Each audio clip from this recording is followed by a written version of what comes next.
ભાવિન તું વાસણ ઉટકે છો અને આ મનીષા શું કરે છે? એને શરમ નથી આવતી? આ મારો છોકરો ઓફિસેથી થાકીને આવ્યો હોય ને તું એની પાસે આવા કામ કરાવે છો? આ એટલા માટે તને વહુ બનાવીને લાવી છું? અરે મમ્મી એટલો બધો ગુસ્સો ન કરો. મનીષાએ કાંઈ નથી કીધું મને. હું મારી મરજીથી આ બધું કામ કરતો હતો અને એની મદદ કરતો હતો. કેવી મરજી? અમારા જમાનામાં તો રસોડામાં પુરુષો ઘરે જ નહીં, અંદર કામય ન કરે કાંઈ. અને આ બધા કામ તો સ્ત્રીઓ જ કરે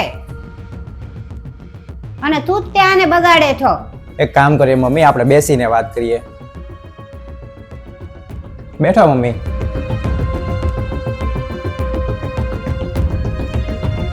તમને યાદ છે ને કે જ્યારે હું નાનો હતો ત્યારે પપ્પા મોડા મોડા આવતા હતા ઘરે, અને તમે બીમાર હોય કે ન હોય તમે દર વખતે બધા માટે સરસ મજાનું જમવાનું બનાવતા હતા.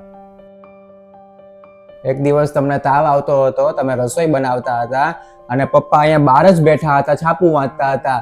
ત્યારે મેં જોયું હતું કે તમે થાકેલા છો અને તમને એમ પણ થતું હતું કે કદાચ કોઈક મને મદદ કરાવી દેતો.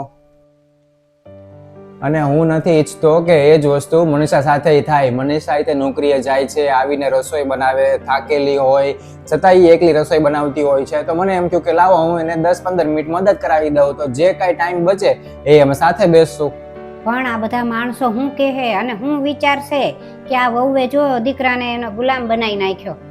અરે મમ્મી, કોઈ લોકો ક્યાંય કામમાં નથી આવતા, અને ઘરમાં ઝઘડા થતા હોય ત્યારે કામમાં નથી આવતા.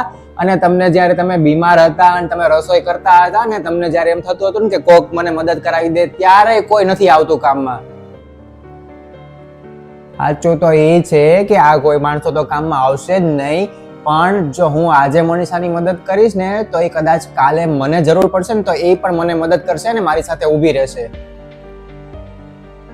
અને મમ્મી, આને કઈ ગુલામી ન કહેવાય, આને સમજદારી કહેવાય. અને હું તો એમ ઈચ્છું છું કે આપણા ઘરમાં એવું હોવું જોઈએ કે આપણે કામનો જે ભાગ પાડીએ ને કે આ કામ તારે કરવાના, આ કામ મારે કરવાના, એ જેન્ડરથી નહીં. એવું નહીં કે આ કામ સ્ત્રીને કરવાના, આ કામ પુરુષને કરવાના. આપણે દરેક કામ દરેકને કરવાના. જ્યારે ટાઈમ મળે ત્યારે મદદ કરી લેવાની. અને મમ્મી, તમે પણ એક સ્ત્રી છો ને, તમે તો વધારે સમજી શકશો મારી કરતા.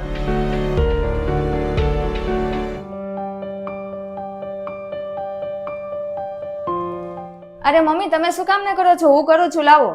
અરે એમાં શું તકલીફ? થોડુંક કામ કરી લઉં તો. આ ઘર મારું છે અને બધાયનું છે, તો આપણે હળી મળીને કામ કરીએ તો સારું ને. અને જા તું ચા બનાવી લે, આપણે બધાય હારે બેહીને ચા પીએ.